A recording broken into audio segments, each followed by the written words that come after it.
કાયદા વ્યવસ્થાને લઈને ગૃહ રાજ્યમંત્રી હર્ષ સંઘવીએ બેઠક બોલાવી।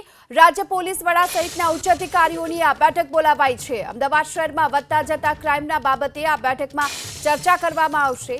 અમદાવાદ શહેરના તમામ ડેપ્યુટી કમિશનર ઓફ પોલીસને બોલાવવામાં આવ્યા છે આ બેઠકમાં અને અમદાવાદ શહેરના અલગ અલગ ઝોન અને વિભાગના ડીસીપી બેઠકમાં ઉપસ્થિત છે।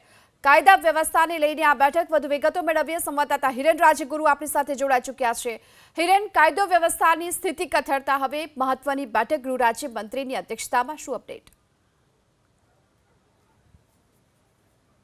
બિલકુલ ગીતા, જે પ્રમાણે આપે કહ્યું એ પ્રમાણે કાયદો અને વ્યવસ્થા નહીં પરંતુ અમદાવાદ શહેરની અંદર કથળેલી કાયદો અને વ્યવસ્થા હવે નિયંત્રણમાં લાવવા માટે થઈ અને ગૃહ રાજ્યમંત્રી હર્ષ સંઘવી દ્વારા બેઠક બોલાવવામાં આવી છે।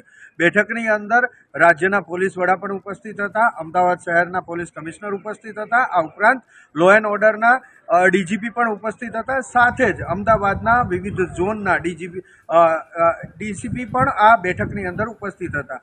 છેલ્લા 15 દિવસની જો વાત કરવામાં આવે તો 15 દિવસની અંદર અનેક એવી ઘટનાઓ અમદાવાદ શહેરની અંદર બની છે કે અમદાવાદ શહેરની અંદર કાયદો અને વ્યવસ્થા નામની કોઈ પરિસ્થિતિ હોય એવું લાગતું નથી। હત્યાઓનો સિલસિલો શરૂ રહ્યો, હત્યાઓ બાદ અકસ્માત વગેરે બાબતો એવી છે કે જે અમદાવાદ શહેરના લો એન્ડ ઓર્ડરની પરિસ્થિતિ ઉપર પ્રશ્નાર્થ ઊભો કરે છે।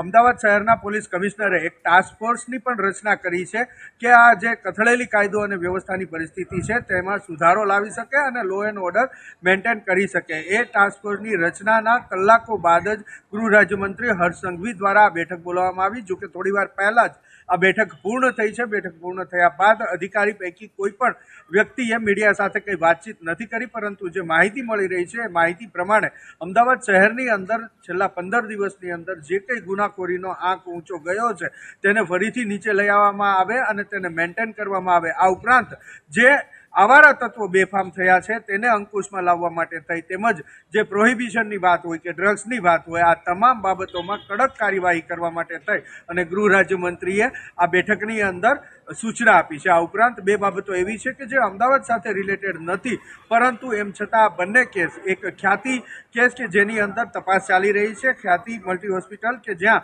સૌથી મોટો કાંડ થયો, જે સરકારી યોજના છે PM જય યોજના, તેના કૌભાંડ એને લઈ અને ક્રાઇમ બ્રાન્ચ તપાસ કરી રહી છે, તો તેની અંદર ત્વરિત કાર્યવાહી કરવામાં આવે, ઝીણવટભરી તપાસ કરવામાં આવે તેવી પણ સૂચના આપવામાં આવી છે। આ ઉપરાંત પાટણ રેગિંગ કાંડ કે જેની અંદર એક વિદ્યાર્થીઓનું મૃત્યુ થયું છે તે અંગે પણ ઝીણવટભરી તપાસ પૂર્ણ કરી ફરિયાદના અંતે કોર્ટની અંદર ચાર્જશીટ ઝડપથી દાખલ કરવામાં આવે તેવી સૂચના પણ આપવામાં આવી છે। જી, આભાર આપનો આ સમગ્ર માહિતી બદલ।